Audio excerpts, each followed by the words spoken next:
নমস্কার, আশা করি সবাই ভালো আছো। অর্পিতার সহজ রেসিপিতে তোমাদের স্বাগত। আজকের সম্পূর্ণ নতুন একটি রেসিপি নিয়ে হাজির হলাম, চাল কুমড়োর মশলা ফ্রাই। এই রেসিপিটা যদি তোমাদের ভালো লাগে তাহলে অবশ্যই লাইক, কমেন্ট এবং শেয়ার করে দিও এবং সাবস্ক্রাইব অবশ্যই করে দিও, তাহলে আমার পরবর্তী ভিডিওগুলোর নোটিফিকেশান তোমরা পেয়ে যাবে। চাল কুমড়ো আমরা অনেকেই খেতে ভালোবাসি না, কিন্তু চাল কুমড়োর এরকম রেসিপি হলে গরম ভাতের সাথে জাস্ট জমে যাবে। চাল কুমড়ো নিয়ে নিয়েছি আমি, পুরোটা আমি চাল কুমড়ো নেব না, অর্ধেকটা মতো নেব। এখান থেকে 10 পিস মতো আমি কেটে নিয়েছি। খুব মোটা করব না, আবার খুব পাতলাও করব না। দেখে নাও বন্ধুরা, ভিডিওতে আমি দেখিয়ে দিচ্ছি কীভাবে কেটে নিয়েছি। মাঝখানটা এরকম ফাঁকা রেখেছি, পুরোটা কেটে নিইনি। মাঝখান অর্ধেকের বেশিটা কেটে একটু করে বাঁধিয়ে রেখে এইভাবে কাটতে হবে, যাতে এর মধ্যে মশলাটা দেওয়া যায়। তো আমি এবার চাল কুমড়োগুলোকে একটু ভালো করে ভাপিয়ে নেব। চাল কুমড়োগুলো ভাপাতে দিয়ে দিলাম। এবার আমি একটা মিক্সার গ্রাইন্ডারের বাটিতে নিয়ে নিয়েছি 1 কাপ মতো নারকেল কোড়া, তার মধ্যে 2 চামচ সর্ষে দিয়ে দিলাম, কালো সর্ষে। তার মধ্যে দিয়ে দিলাম 5টা মতো কাঁচা লঙ্কা। এবারে দিয়ে দেব স্বাদ মতো নুন আর স্বাদ মতো চিনি। তো সব কিছু আমি একসাথে বেটে নেব। আর এদিকে আমি ভাপানো চাল কুমড়োগুলোতে একটু নুন হলুদ মাখিয়ে নেব। নুন হলুদ আমার মাখানো হয়ে গেছে।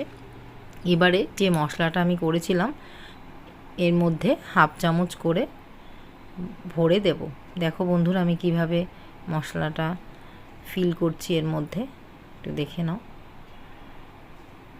এভাবে দিয়ে কোনো সমস্যা নেই, বেরিয়ে যাওয়ার ভয় নেই। আর একটু করে বেরিয়ে গেলেও এটা ভালোই লাগে খেতে, অসুবিধা হয় না। তো এইভাবে 1/2 চামচ করে মশলাটা আমি এর মধ্যে দিয়ে দেব। এভাবে সব কটা চাল কুমড়োর পিস আমি তৈরি করে নিচ্ছি। সবকটা চাল কুমড়োর পিস আমার এইভাবে মশলা ভরে তৈরি করা হয়ে গেছে, বন্ধুরা দেখতেই পাচ্ছ। তো এবারে আমি একটা ফ্রাই প্যানে তেল গরম করতে দেব। অবশ্যই সর্ষের তেল ব্যবহার করব। তাতে দিয়ে দেব কিছুটা কালো জিরে। কালো জিরে দিয়ে আমি একটু ভালো করে চারিদিকে মিশিয়ে দেব। মিশিয়ে দিয়ে এবার এর মধ্যে একে একে আমি চাল কুমড়োগুলোকে দিয়ে দেব। এই পদটি ভীষণ ভালো হয়, তোমরা অবশ্যই বাড়িতে ট্রাই করবে, খুব ভালো লাগে। চাল কুমড়ো যারা খেতে ভালো না বাসে, এইভাবে রান্না করলে তারাও আনন্দ করে খাবে। সব চাল কুমড়োগুলো আমি সাজিয়ে দিয়ে 3-4 মিনিট মতো ঢাকা দিয়ে রান্না করব। 3-4 মিনিট হয়ে গেছে। এবারে আমি ঢাকাটা খুলে, এই তো মোটামুটি এক পাশ আমার হয়ে গেছে। তো আমি সবগুলো পিস এবার উল্টে দেব, খুব সাবধানে উল্টে দেব।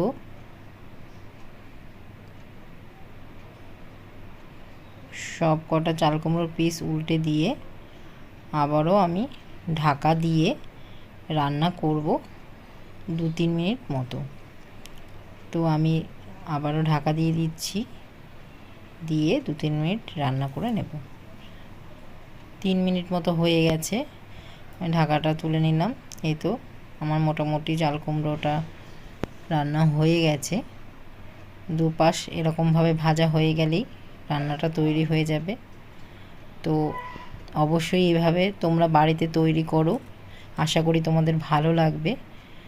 আমাকে কমেন্ট করে জানিও তোমাদের কেমন লাগলো। আমি এবার সার্ভ করে দেব একটি প্লেটে।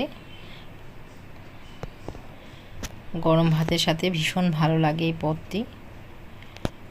আজকে তাহলে এই পর্যন্তই, ফিরে আসবো নতুন রেসিপি নিয়ে। নমস্কার।